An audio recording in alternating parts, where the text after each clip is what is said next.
নতুন করে দেখলাম আর একটা নাকি বেরিয়েছে, কে কখন এ ধরে কখন ও ধরে কখনো সে ধরে। আদৌ তুই মুসলমান না বেঈমান এখনো তো বুঝতে পারছি না। হঠাৎ করে বলছে আমি মুসলিম দরদি হয়েছি, তো ভালো কথা, কেন কখনো মন্দিরেও দেখা যায়, কখন মসজিদেও দেখা যায়।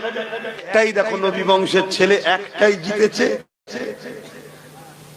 তোমরা জানো কি জানি না, এসআইআর এর ব্যাপারেও কেস করেছে সুপ্রিম কোর্টে, তোমাদের জানা আছে কি জানি না।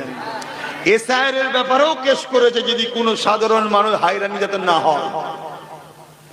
আবার এনআরসির ব্যাপারেও করেছে। আবার যখন কোরআনের বিরুদ্ধে বলল তার নামেও মামলা করেছে। তাই তোর পিছনে সবাই লেগে গেছে। নতুন করে দেখলাম আর একটা নাকি বেরিয়েছে, কে কখন এ ধরে কখন ও ধরে কখনো সে ধরে। আদৌ তুই মুসলমান না বেঈমান এখনো তো বুঝতে পারছি না। কেন কখনো মন্দিরেও দেখা যায়, কখন মসজিদেও দেখা যায়। দেখা যায় না, যায় না।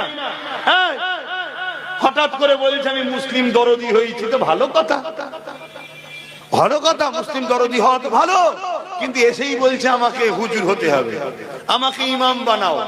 এই কথা শুনছেন না শুনেননি? একটু সন্দেহ আছে। হ্যাঁ, অতএব বেশি লাফালাফি করা ভালো নয়। একটু দেখে শুনে হাত ধরা দরকার।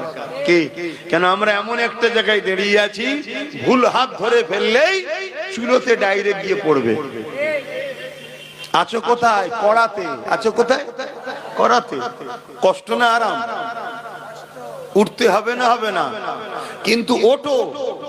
এমন লোকের হাত ধরে ওঠো সে যেন তুলে তোমাকে ডাঙাই না ভাই।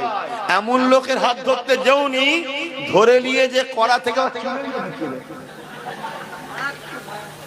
আমি কি বলছি বুঝছো তো? আচ্ছা, এত বুঝাই কেন জানো?